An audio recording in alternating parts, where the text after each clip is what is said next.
हम मैं गेट पे अपने बच्चों को बुलाने के लिए गई कि भाई अब सो जाओ, सुबह स्कूल जाना है। तो 3-4 लड़के आए और उन्होंने आके मेरे ऐसे इस तरीके से टच किया। मुझे समझ ही नहीं आया कि एकदम से हुआ क्या। तो वो जब भागे उसके बाद वहां आगे चल के क्या हुआ मुझे नहीं मालूम। फिर मैंने अपनी सास को सबको बुलाया, इकट्ठा किया कि वो गए हैं लड़कों के पीछे। किसी मान लिया यहाँ किसी पुलिस के बड़े अधिकारी की पत्नी को कोई छेड़ेगा, उसके गाल को खींचेगा, तो क्या पुलिस वाले उसको माला पहनाएंगे? अगर इसने अपने बचाव के लिए डंडा मार दिया, उसके बाद वहां घेर करके बुरी तरह मारा गया, छतों से पथराव हुआ, फुटेज में पुलिस वहां खड़ी रही, जाने की हिम्मत नहीं हुई। पुलिस ने उन्हें गिरफ्तार करके जिनके हाथ पैर तोड़ के जेल भेजना चाहिए था, उनको संरक्षण दिया। और एसीपी की बाइट में, मुझे लगता नहीं एसीपी की बाइट होगी वो, मुझे जो जानकारी है कहीं ऊपर से कहलवाया गया, उस बाइट में कहा गया कि महिला के साथ छेड़छाड़ प्रतीत नहीं होती। ये भी नहीं कहा कि हम जांच करेंगे।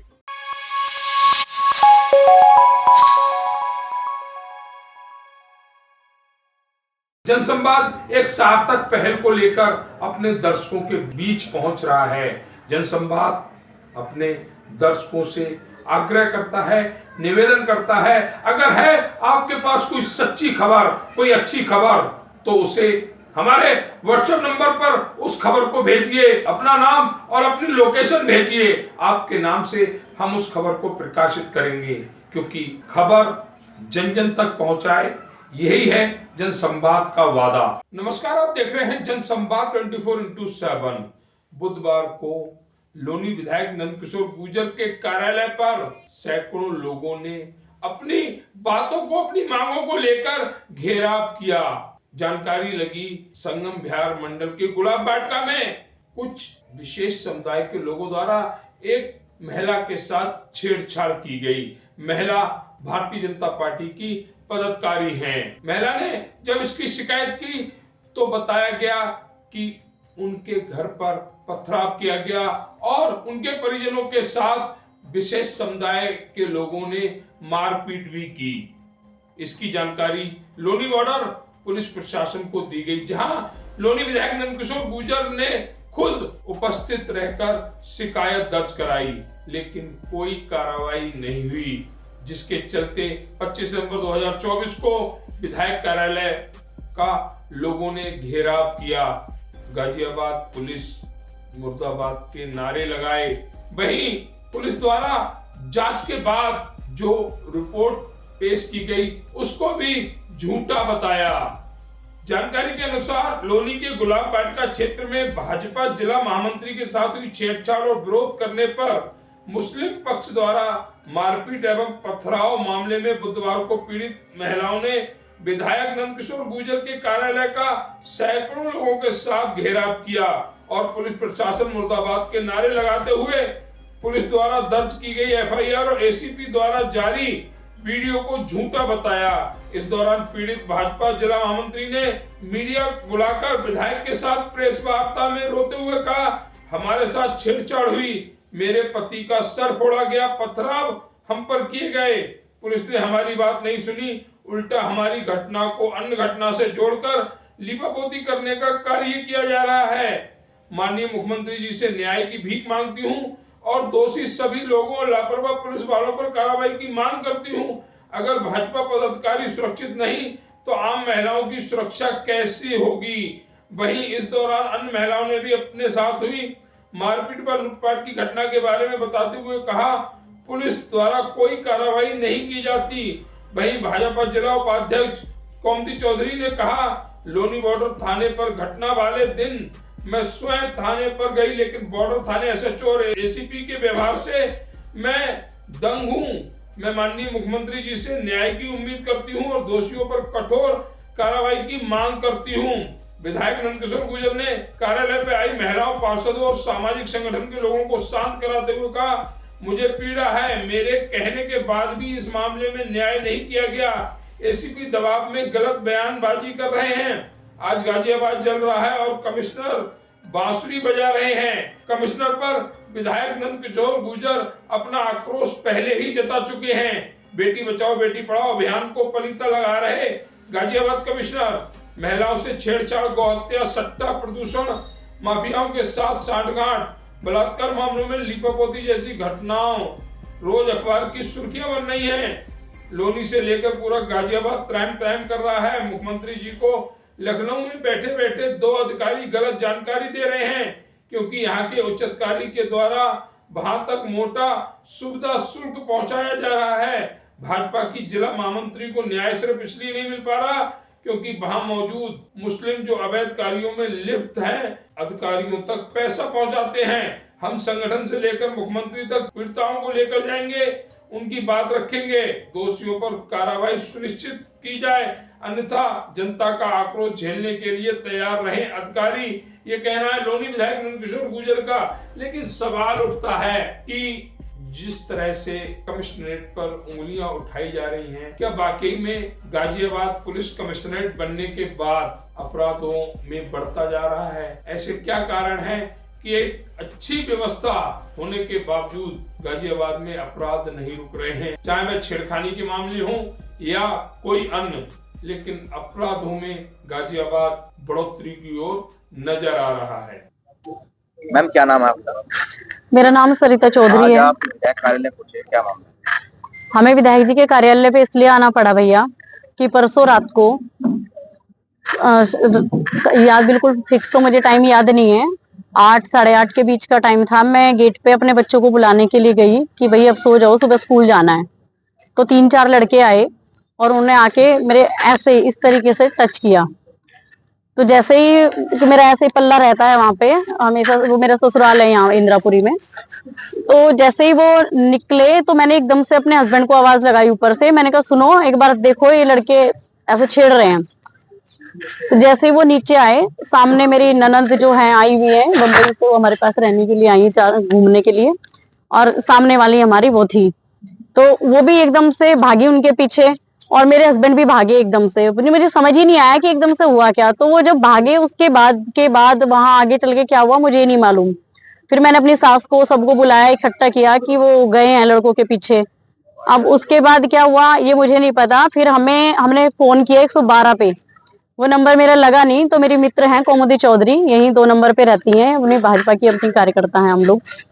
तो मैंने इनको कहा, मैंने कहा कौमुदी अगर तुम्हारे पास कोई नंबर है पुलिस का तो आप फोन कर दो, मेरे नंबर से 112 नहीं लग रहा है। तो इन्होंने मेरी आवाज सुनी, क्योंकि जब मैंने फोन किया उस वक्त मेरे पति भाग के गेट पे आ चुके थे, उनका सर में खून निकल रहा था चारों तरफ से इनको। तो उनको देख के मतलब मेरे को इतनी घबराहट हो रही थी, मैंने 112 पे कॉल किया, नहीं लगा। फिर कौमुदी को मैंने फोन किया, कौमुदी ने मेरी आवाज सुनी, मैं रो रही थी। तो ये वहां से फोन करके पुलिस वालों को ये चली आई मेरे पास। तो जब वहां आए तो आधे घंटे तक कोई पुलिस आई नहीं वहां। 2 पुलिस वाले आए बहुत देर बाद। तो हमने कहा कि वहां पे घटना हुई है। तो पुलिस वालों को हमने बोला आप जाओ उधर। तो पुलिस वाले बोले कि जब तक फोर्स नहीं आएगी हम लोग नहीं जाएंगे, क्योंकि वहां पे पत्थर फेंक रहे हैं लोग। पुलिस वाले नहीं गए। कोई पहचान में आया? कौन लोग? एक इमरान नाम का लड़का था जो मतलब मुझे छेड़ने वालों में था। 3-4 उसके साथ थे, उनको मैं नहीं जानती हूँ कौन थे। इमरान को भी मुझे जब ही पता लगा जब वहां पे घटना हो रही थी। तो मेरे पति जो हैं, मैंने इनको बोला ये है वो लड़का। तो ये यही रहते हैं पड़ोस में, मेरा घूंघट का काम है। तो इन्होंने कहा इसका नाम इमरान है।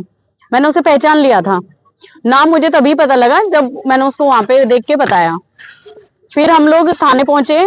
थाने में जब हम गए तो मैं और कौमुदी जी थी, इनके हस्बैंड थे मेरे साथ। तो मैं इनको लेकर के गई वहां। तो पुलिस का रवैया ये था कि वहां एक झगड़ा हो रहा होगा कोई पहले से। वो कह रहे थे कि इस झगड़े से आपका संबंध है, मतलब वो दूसरे झगड़े से जोड़ना चाह रहे थे। जो हमने एक अपेक्षा की थी पुलिस से, वो संतुष्टिजनक उन लोगों ने हमारे ऊपर कोई मतलब हमारी बात नहीं सुनी, कोई कार्रवाई नहीं की। फिर उसके बाद जब हमें लगा कि यहाँ हमारी कोई सुनवाई हो नहीं रही है, तो हमने अपने विधायक जी को, जो हमारे क्षेत्र के विधायक है नंदकिशोर गुर्जर जी हमारे भैया, हमने उनको फोन किया। उन्होंने फोन किया एसीपी सर को कि भाई इनकी आप बात सुनिए, रात को महिलाएं बैठी हुई हैं थाने में। लेकिन उसके बावजूद कोई कार्रवाई हुई नहीं। फिर विधायक जी का फोन मेरे पास आया कि कोई बात नहीं बहन जी आप परेशान मत हो, मैं आता हूँ। ये आए और हम लोग इनके साथ फिर थाने पहुंचे। तब जाके इन्होंने पुलिस प्रशासन को खूब हड़काया, तब जाकर के कार्रवाई शुरू हुई हमारी। तो मुझे तो बस इतना ही कहना है कि मतलब कोई हरकतें भी करेंगे और छेड़ भी देंगे, और अगर मेरा पति बचाने जाएगा तो उसे मारने की कोशिश भी कर देंगे। तो मैं आज यहाँ कॉन्फ्रेंस करके ये बताना चाहती हूँ कि मैं जिस क्षेत्र में रहती हूँ उसके मुखिया का चारों तरफ नाम है, उत्तर प्रदेश के योगी जी का, और पूरे विश्व में है नाम कि वो न्याय के लिए जाने जाते हैं। तो मेरा उनसे हाथ जोड़ के निवेदन है कि मेरे इस मामले में मुझे न्याय दिलाया जाए, और जिसने भी मेरे साथ ये हरकत की है और मेरे हस्बैंड के सर में जिसने मारी है चोट, अगर इनको कुछ हो जाता तो मैं कहाँ जाती, मेरे तो बच्चे छोटे हैं बिल्कुल। तो हमें न्याय मिलना चाहिए। उस क्षेत्र का ऐसा माहौल है, वहां चारों तरफ मुसलमान खड़े रहते हैं, चौराहे पे खड़े रहते हैं, लड़कियां निकल नहीं सकती है वहां से। आप ये देखो कि और भी मेरे साथ इतनी सारी महिलाएं आई हैं, वो इसीलिए आई हैं क्योंकि सब पीड़ित हैं। अगर मैं आज नहीं बोलूंगी तो फिर कल इनकी कौन सुनेगा? इनकी भी लड़कियां बड़ी हो रही हैं, मैं तो बाल बच्चेदार हूँ। जब मेरे साथ ये घटना हो सकती है तो किसी के साथ भी हो सकती है। तो मेरा यही कहना है कि हमें न्याय मिलना चाहिए बस। मैं डॉक्टर कौमुदी चौधरी मेरा नाम है, भारतीय जनता पार्टी की जिला उपाध्यक्ष हूँ, जिला गाजियाबाद मेन बॉडी। और हमारी बहन जिनके साथ में दुर्घटना हुई है, सरिता चौधरी जी, जिला महामंत्री हैं, वरिष्ठ महामंत्री 3 बार से, बागपत क्षेत्र से। और हम दोनों ही बाल कल्याण समिति में, ये बागपत में सदस्य हैं और मैं गाजियाबाद में, इस वजह से हमारी मित्रता भी है। तो उसी दिन की बात है जिसकी एक घटना हुई है। तो इनसे मेरी कुछ समय पहले ही बात हुई थी, इसलिए लास्ट डायल नंबर मेरा ही था। तो जो उन्होंने फोन मुझे किया है जब परेशानी में थी, तो मेरा दिखा, तो इन्होंने मुझे मिला दिया। तो इन्होंने फोन आया मेरे पास में इनका 8:50 पे कि कौमुदी ऐसे ऐसे हो रहा है। इन्होंने कहा कौमुदी मार रहे हैं तुम्हारे भैया को, आ जाओ। तो मैंने कहा क्या हो गया? बस 112 पे फोन करो बहन, मेरा फोन नहीं लग रहा है, व्यस्त आ रहा है। तो मैंने उनका फोन कटते हाथों हाथ कहा, फोन मिला है 112 पे, तो फोन लगा। उन्होंने वो लोकेशन वगैरह मांगते हैं क्योंकि वो उसमें ऑलरेडी नेट अपडेटेड होता है कुछ सॉफ्टवेयर, वो बोलती है वहां से। तो वो बेचारी घबरा रही थी शायद, इसलिए उसको हैंडल नहीं कर पा रही थी। तो वो मैंने लोकेशन डाल के उसमें, तो मुझे कॉल बैक आई वहां से। फिर उन्होंने मुझे पूछा कि आप कहाँ से बोल रही हैं। मैंने सारा क्षेत्र बताया। मैं कहा ऐसे ऐसे एक जगह है, वहां पे हो रहा है इस तरह से, एक व्यक्ति को बहुत लोग पीट रहे हैं, आप लोग कोई पुलिस को भेजिए। तो कि ठीक है, आपकी ये जो कॉल है दर्ज कर ली गई है। उसके 10 मिनट बाद में मुझे एक लोकल नंबर से फोन आया, वो PRV वालों का था। उन्होंने मुझे फोन किया, मैडम आपके यहाँ से कॉल आई है और कहाँ हो रहा है, हमें घटनास्थल समझा दीजिए। मैंने उन्हें समझा दिया घटनास्थल। उसके 10 मिनट बाद फिर उनका फोन आया मेरे पास कि मैडम हमें तो ये समझ में नहीं आ रहा है। मैंने पूरा समझाया था, आप ऐसा करिए, वहां पे आप पहुंचिए, हम आपके पीछे पीछे आ जाएंगे, आप हमें बताती रहिएगा। मैं कहा ठीक है। तो मैं समझ लीजिए इस तरह से मैं 9 बजे घर से निकली होंगी।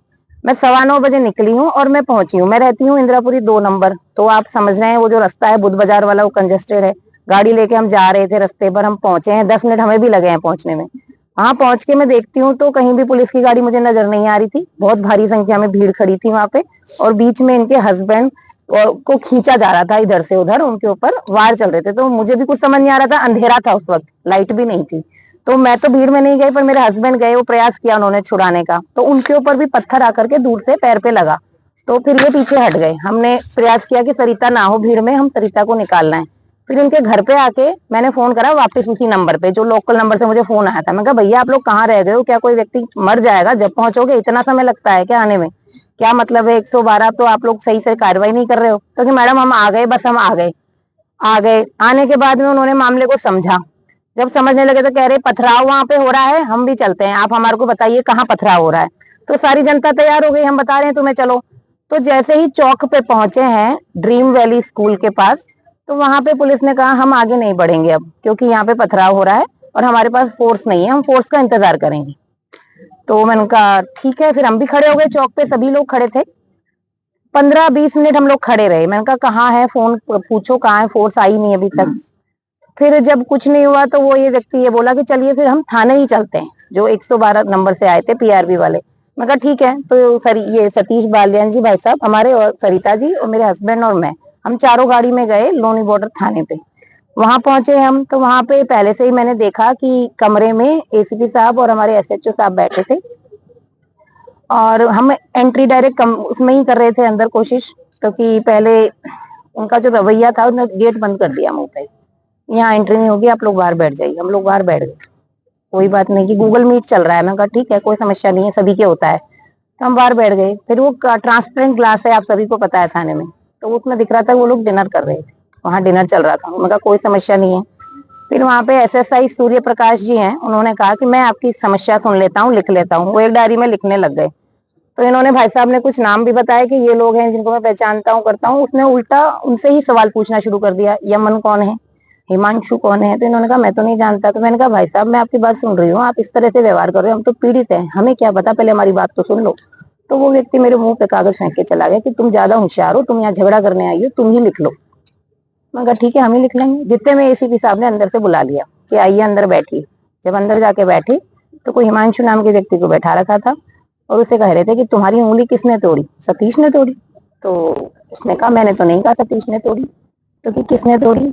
जो कि उन्होंने तोड़ी जो दंगे आए हुए थे। तो कि तुम तो कह रहे थे सतीश ने तोड़ी है। तो कि आप, मैं नहीं कह रहा था, कहलवा रहे थे, ये शब्द थे। तो मैं कहा भाई साहब मैं बताऊं आपको कि किस तरीके से हो रहा है? तो उन्होंने कहा आप चुप रहिए, आपसे जब पूछा जाएगा जब बोलिएगा। तो कि सचिन कौन है? मैंने कहा मेरे हस्बैंड हैं। तो कि तुम भी आओ, बैठो, तुम्हारा नाम है? मैं कहा हम तो पहुंचे ही बाद में, हमने तो पुलिस को बुलाया, हम झगड़े में कैसे आ गए, ये मारपीट में हम कैसे घुस गए? तो कि नहीं तुम चुप रहो, तुमसे जब पूछा जाएगा जब तुम बोलना। फिर सचिन जी को बैठा दिया और उनकी तरफ लाइव कैमरा चला दिया कि अब तुम जवाब दो क्या हुआ था। तो इन्होंने बताया जो इनके साथ हुआ, पैर पे भी लगा, सारी घटना बताई। फिर मुझे बोले आप लोग ऐसी समझदार महिला हैं तो आप लोगों को इस तरह का व्यवहार नहीं करना चाहिए, आपको डायरेक्ट एसएचओ को फोन करना चाहिए। मैं कहा हम तो, हमारे योगी जी के राज में हमारा ये प्रयास है कि हम 112 की व्यवस्था इतनी अच्छी हो गई है कि अब सभी तरीके की हेल्पलाइन 112 से जुड़ गई है, चाहे बच्चे के साथ हो, चाहे बड़े बुड्ढे के साथ हो, वृद्ध के साथ, महिला के साथ, लड़की के साथ। तो मैं कहा हमने 112 डायल किया, हमने गलत क्या किया है? पर हमें वहां से कोई रिस्पांस मिलता नजर नहीं आ रहा था। उल्टा ये कहा जा रहा था कि कोई जाटों का झगड़ा है और उसमें ही तुम लोगों ने मारपिटाई करी है, आप लोग जो है गलत आरोप ये लगा रही हैं। तो ये रवैया देख के हमारा बहुत हम आहत हुए, बहुत हमारा हौसला टूटा। तब हमने फोन मिलाया भाई साहब को और उन्होंने हमारी सारी कार्रवाई कराई। उसके लिए मैं तो बहुत भाई साहब के आभारी हूँ। इस क्षेत्र में अगर कहीं न्याय की व्यवस्था बच रही है तो मुझे अपनी उम्मीद है कि हमारे विधायक जी हमें न्याय जरूर दिलवाएंगे, हमारी बहन को भी। और योगी जी से तो हमारी अपील है क्योंकि वो सदैव महिलाओं की रक्षा करते आए, तो आगे भी इसी तरीके का हमें देखने को मिलेगा। तो इस घटना में कितने लोगों को चोट आई है, कितने लोग जख्मी? तो बहुत लोग, ये बहनें बैठी हैं। बहन जी क्या नाम है आपका? मेरा नाम पूजा है। क्या समस्या, क्या घटना आपके साथ में हुई, जानकारी दीजिए। मेरे पति मुंबई में पोस्टिंग है उनकी, रेलवे पुलिस में है, और मैं यहाँ पे अपने मायके में आई हुई थी। जिस दिन मैं आई थी ये घटना उसी दिन की है। शाम के टाइम मैं सामने, जो हमारे सामने, उनसे बातें कर रही थी उनके घर के पास। इतने ही मेरी भाभी का मुझे शोर सुनाई दिया, मैं भाग के जैसे आई हूँ तो उन लोगों ने मैंने पूछा क्या हुआ क्या हुआ, ये कौन है, इस तरह से, और उन्होंने मुझे धक्का दिया, धक्का दे के गिरा और मेरा हाथ जब से ये उठ ही नहीं रहा, इसमें इतनी चोट आ गई है। और मेरे साथ जो बातें करी थी वो जैसे मुझे उठाने के लिए आई, उन्होंने पूछा कौन है क्या हुआ, तो उन्होंने उनके साथ भी छीना झपटी की, उनको मारा, उनके कान का कुंडल निकाल लिया। कल आप लोनी बॉर्डर थाने भी पहुंचे थे, पुलिस का कल रवैया क्या देखने को मिला? पुलिस का रवैया, उन्होंने कोई सुनवाई नहीं की हमारी। हमने उनसे बोला कि ये सब हुआ है, उन्होंने कुछ भी, यहाँ तक कि जब हम मेडिकल के लिए गए वहां भी हमसे सवाल जवाब किए गए हैं डॉक्टरों ने कि हम तुम्हें मुस्लिम दिखाई दे रहे हैं, तुम ये हिंदू दिखाई दे रहे हैं या ये दिख रहा है। उन्होंने भी बहुत सवाल जवाब, बातों को घुमाने का प्रयास किया, अपने नील के निशान दिखाओ, ये दिखाओ, ऐसे करो, इस तरीके से उन्होंने हमारे साथ, प्रशासन ने भी ऐसा ही व्यवहार किया। जब हम मेडिकल के लिए वहां भी हमारे साथ गलत व्यवहार हुआ और पुलिस वालों ने भी हमारी कोई सुनवाई नहीं की। विधायक जी आज सैकड़ों महिला इंसाफ के लिए आपके कार्यालय पहुंचे, क्या मामला? देखिए बड़ी स्थिति दुर्भाग्यपूर्ण है। ये जो इनके साथ हुआ, रात में कोई जन्मदिन किसी और का मन रहा है, उसमें बता रहे हैं कि दो पक्षों का जो झगड़ा, वो झगड़ा हुआ होगा। जब इनके साथ छेड़छाड़ की राक्षसों ने, वो 3-4 लड़के जो भी थे, इनको तो ये भी मालूम नहीं कौन है, इनसे किसी का विवाद नहीं है। इनके जो पति हैं अपने, इनका सर फूटा हुआ है, ये दारू कभी नहीं पीते, इसमें लिखा शराब पीते, जिंदगी में शराब को नहीं छुआ इन लोगों ने। ये जैसे ही आवाज सुन करके वहां जाते हैं, फुटेज में पुलिस के पास है पूरी घटना। उसके बाद उन जो बहन है हमारी सामने रहती है, इनका कुंडल छीना गया, एक कुंडल इनके पास है। ये जो बहन हमारी आई हुई थी मुंबई से, इनको हाथ में इतनी चोट है कि हाथ उठ नहीं रहा ऊपर, डॉक्टरों ने कल मेडिकल किया है। और जो सरिता के साथ हुआ, जिले की महामंत्री है, डॉक्टर कौमुदी जिले की उपाध्यक्ष है पार्टी की, मेन बॉडी की जिले की उपाध्यक्ष और महामंत्री हैं, और ये महिला बाल कल्याण समिति की सदस्य भी हैं सरकार की तरफ से। उसके बावजूद अगर इनके साथ ये घटना घटी है, और पुलिस वाले, क्योंकि जो अपराधी हैं उन्होंने कभी वहां प्रजापति समाज की एक बारात आई थी, और वो लड़के, डेरी है कोई मलिक है मुस्लिम, वो डेयरी वाले ने खाली गाड़ी वहां खड़ी होगी उस बात पे दूल्हे को मारा, सबको मारा, जेल गए। अपराधी हैं बड़े और सट्टे का काम करते हैं। वहां बैठ करके जो घर हैं, क्योंकि यहाँ लौनी में सब लोग एक जैसे नहीं है मैं कह रहा हूं, लेकिन यहाँ 6 लाख आबादी मुस्लिम समाज की है और वहां वो उस प्रकार के तत्व हैं जो राक्षस हैं। तो जब मैं रात को पुलिस को फोन किया, हमारी दोनों बहनें डॉक्टर कोमुदी और आप थाने में बैठी रहीं। पुलिस को ये कह करके एक एप्लीकेशन दे जाओ और आपकी रिपोर्ट दर्ज हो जाएगी, हम कार्रवाई करेंगे। उनके साथ मतलब बच्चे बड़े हैं, इनके साथ छेड़छाड़ करके गए हैं, उसके सब बहन के साथ मारपीट हुई है। उनके हाथ पैर तोड़ने के बजाय, उनका एनकाउंटर करने के बजाय, क्योंकि वहां पुलिस को मछली बंधी हुई है, वहां से सब जितने अपराधी हैं वो सट्टे का ही काम करते हैं।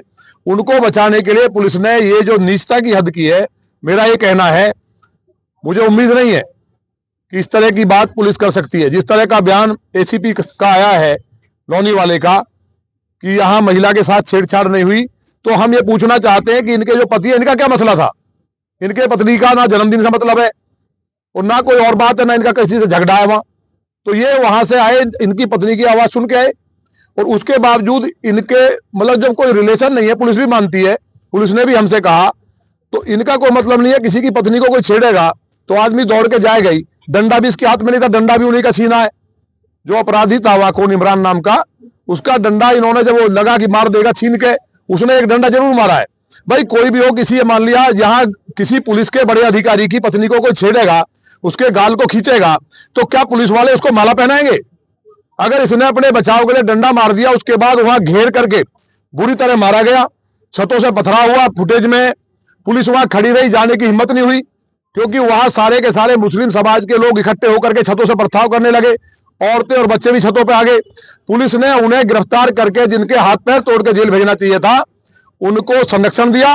और एसीपी की बाइट में, मुझे लगता नहीं एसीपी की बाइट होगी वो, मुझे जो जानकारी है कहीं ऊपर से कहलवाया गया, उस बाइट में कहा गया कि महिला के साथ छेड़छाड़ प्रतीत नहीं होती। ये भी नहीं कहा कि हम जांच करेंगे।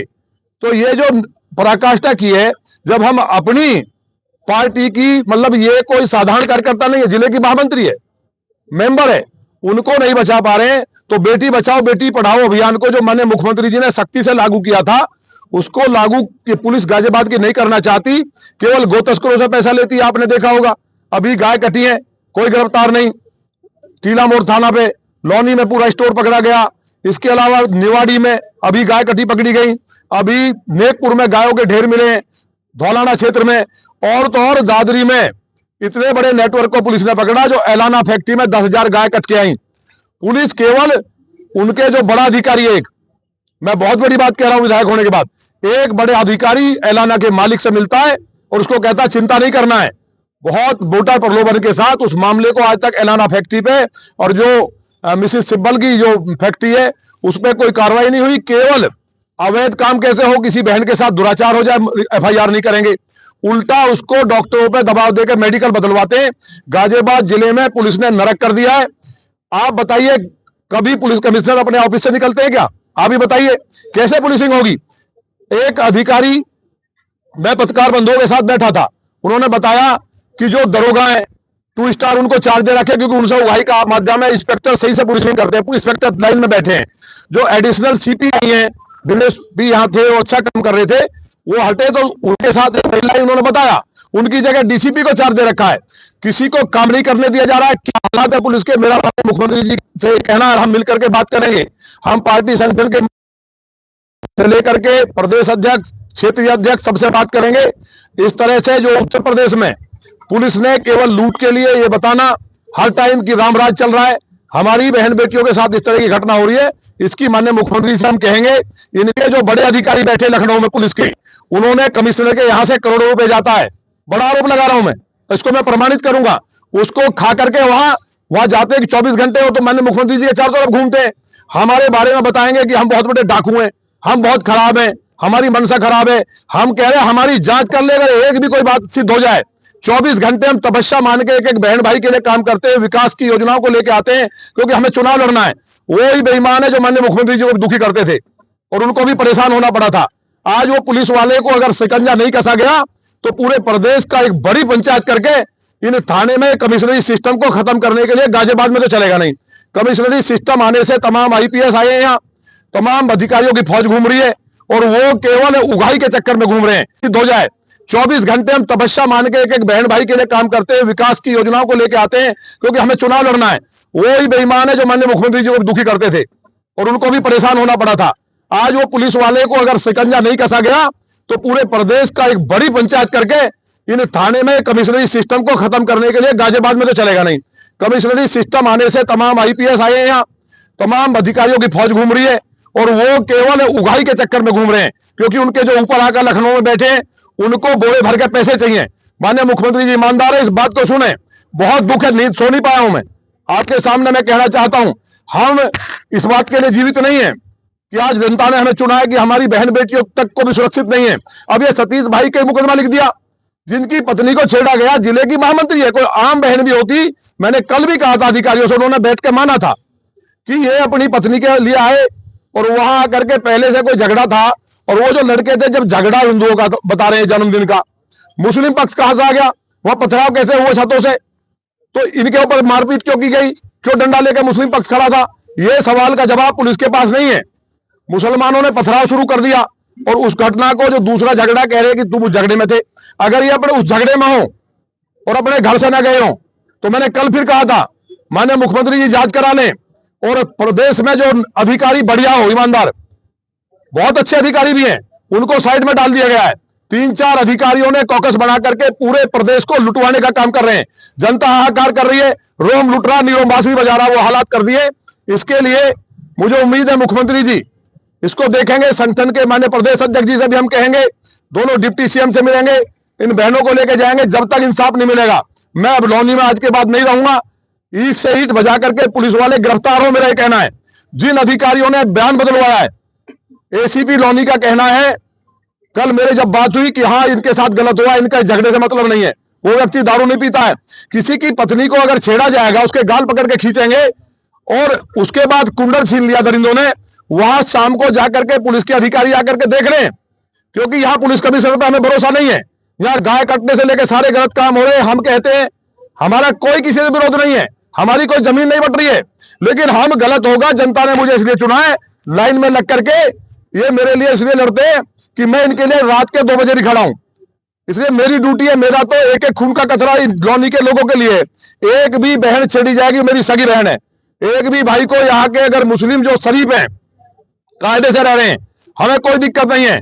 लेकिन जो समाजवादी पार्टी के एजेंट, जो यहाँ के हमारे अधिकारी और जो यहाँ माफिया है, जो गलत काम कर रहे हैं, मुस्लिम जो यहाँ के अपराधी हैं, उनसे भूमाफियाओं से पैसे लेकर के गरीब हिंदुओं के प्लॉट कब्जा कराने की कोशिश करती है। हमें जाकर के खड़ा होना पड़ता है। सोम विधायक को एक नए पैसे कोई कह दे राजनीति छोड़ के ठोकर मार के हिमालय चला जाऊंगा, मुंह नहीं दिखाऊंगा। आपके माध्यम से बात पहुंचे मेरी, हम ऊपर कहेंगे, हम ऊपर जाते हैं, तब तक माननीय मुख्यमंत्री जी की भी शेड्यूल बिजी है। गलती उनकी नहीं है, अधिकारी पहले ही उन्हें पढ़ा के रखते हैं। ये इन बहनों के साथ जाती हुई कुंडल छीन लिया गया। ये हमारी बहन मुंबई में क्या मैसेज लेके जाएगी सरकार का कि हमारी बहन बेटी बचाओ बेटी पढ़ाओ आंदोलन चल रहा है उत्तर प्रदेश में। ये पुलिस वाले पलीता लगा रहे हैं। इनकी औकात नहीं थी कि वहां पथराव हो रहा है, जाके उल्टे चले आए, वहां से उल्टे बहनों को जाना पड़ा। बहुत बहादुर पुलिस है ना, एनकाउंटर करते हैं ना। ये क्यों नहीं एनकाउंटर किया? वहां इंस्पेक्टर अपने ऑफिस में मिलता है इन्हें, ड्यूटी क्या थी इंस्पेक्टर की? उनको जाकर के देखना चाहिए कि इतनी बड़ा बवाल पथराव हो रहा है। तो तमाम चीजें आपकी ऊपर तक पहुंचे, इसके लिए आज बहनें आई। मेरे खिलाफ भी यहाँ घेराव किया, पुलिस के खिलाफ लोग नारेबाजी कर रहे हैं। सैकड़ों महिलाएं और कॉलोनी के सैकड़ों लोग हैं पूरी लौनी में, इस घटना को लेकर के आक्रोश है। अगर नहीं कार्रवाई करेगी पुलिस तो हमें यहाँ के लौनी में थाने की जरूरत नहीं है। थाने चौकी ना हो, भाजपा के कार्यकर्ता वॉलेंटियर के रूप में लौनी के लोग अच्छे, थोड़े बहुत गुंडे, उनको तो हम भले कानून हाथ में लेना पड़े जनता के लिए। माननीय न्यायालय का हम सम्मान करते हैं, लेकिन उन बदमाशों को हम 3 दिन में खदेड़ देंगे यहाँ से। पुलिस उनको बचाती है हमेशा।